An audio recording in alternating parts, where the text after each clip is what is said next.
ऐसा है कि हमारे यहाँ जो यज्ञ होता है उसमें हजारों लाखों करोड़ों आहुतियाँ पड़ती हैं, लेकिन एक आहुति होती है जिसको पूर्णाहुति कहा जाता है। जब तक पूर्णाहुति नहीं होती है तब तक कोई यज्ञ पूरा नहीं माना जाता है। ये माना जाता था कि शंकराचार्य जी के नहा लेने के बाद समस्त सनातन धर्मियों ने स्नान कर लिया, वो पूर्णाहुति का नारियल होता था इस यज्ञ का। इस बार वही नहीं हो पाया है, तो निश्चित रूप से जो भी सनातन धर्मी है वो इस बात को समझते हैं कि ये क्या हुआ। अखिलेश यादव जी ने बताया कि अनिष्टकारी घटना हुई। किन्होंने बताया? अखिलेश यादव जी ने। अखिलेश यादव जी समझते होंगे, उन्होंने बताया होगा। जो भी समझता है वो कहेगा ही कि ये तो ठीक नहीं हुआ, और जो ठीक नहीं हुआ है तो उसका परिणाम भी तो ठीक ही नहीं होता है। भारी मन से आप विदा हुए वहाँ से, भी सोचा स्वाभाविक है कि इस तरीके की भी घटना होगी? नहीं, कभी कल्पना भी नहीं की थी, ये तो कल्पना भी नहीं की थी। और विशेष करके इस तरह की घटना का होना अकल्पित था, और फिर 11 दिन तक लगातार मौका देने के बाद भी अपनी भूल को, अपनी गलती को, अपने अपराध को ना सुधारना, ये तो मतलब कल्पना करने पर भी नहीं कल्पना हो पाती है। क्या इसके पीछे की वजह क्या मानते हैं कि क्या सत्ता की मद में चूर है? नहीं, ये गौ हत्या बंद नहीं करना चाहते। जो मेन बात ये है कि भारतीय जनता पार्टी की, चाहे वो केंद्र की सरकार हो चाहे राज्य की सरकार हो, ये गौ हत्या बंद नहीं करना चाहते हैं। बस वो कहते हैं कि ये बात तेजी से उठा रहे हैं, इनकी बात को दबाओ, गौ हत्या बंदी की बात ना करी जाए। डिप्टी सीएम क्या लेट कर दिए आप तक अपना निवेदन? डिप्टी सीएम जो है, उन्होंने क्या लेट किया, क्या वो किया, वो तो उसी सरकार का ही अंग है ना। उनको हिम्मत करके आना चाहिए था। हालांकि उन्होंने कहा कि हमें भेजा जाएगा तब हम आएंगे। इसका मतलब तुम्हारा कोई विवेक नहीं है। भेजा जाएगा तब आएंगे, ऐसा उन्होंने वक्तव्य दिया, तो कौन भेजता है उनको?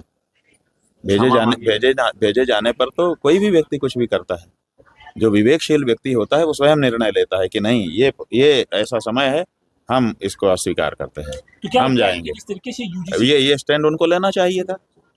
नहीं, ये चूक गए। उनको चाहिए था कि वो अपना स्टैंड लेते कि भाई अब यहाँ पर हम नहीं सुनेंगे, ये बहुत बड़ा बुरा हो रहा है, मुख्यमंत्री इसको कैसे स्वीकार कर लो।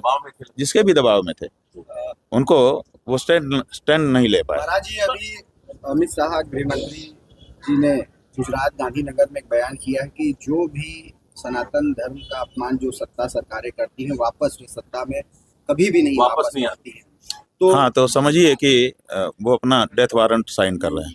यूजीसी क्या ऐसा कह करके यूजीसी उसकी शुरुआत है, यूजीसी कानून जो वक्तव्य दे रहा है कि सनातन का अपमान करने वाला दोबारा सत्ता में नहीं आता है, ये क्या है? सनातन का ही तो अपमान है। ब्रह्मचारी तो सनातनी ही होते हैं, बटुक तो सनातनी ही होते हैं, साध्वियाँ तो सनातनी ही होती हैं, सदगृहस्थ तो सनातनी ही होते हैं, संगम स्नान करने वाला तो सनातनी ही होता है, शंकराचार्य तो सनातनी ही होता है। इनका अपमान करने वाला, यही तो कह रहे हैं कि सनातन का अपमान करने वाला सत्ता में नहीं आता। सनातन का तो अपमान हुआ है, सनातन का तो अपमान हुआ है, तो फिर उनकी बात दोहरा रहे हैं। हमारी बात दोहरा रहे हैं। उसको यही तो उनकी कला है कि वो अच्छी अच्छी बातें बोलते हैं मंच पे जब रहते हैं, लेकिन मौके पर उनसे कुछ अच्छा नहीं हो पा रहा है। महाराज जी, क्या लगता है कि यूजीसी से इसकी शुरुआत? हाँ जी, की बैठक होगी दिल्ली में अगले महीने, एक बैठक में अब देखिए क्या होता है। फिलहाल तो ये है कि हम तो अपना जो गौ माता की रक्षा का हमारा आंदोलन है, जो चारों शंकराचार्यों से ही पोषित है, समर्थित है, उसको आगे बढ़ाना चाहेंगे। महाराज जी, क्या लगता है कि यूजीसी से आप जिसकी बात कर रहे थे, जिस तरह की बात, उसकी शुरुआत हो चुकी है?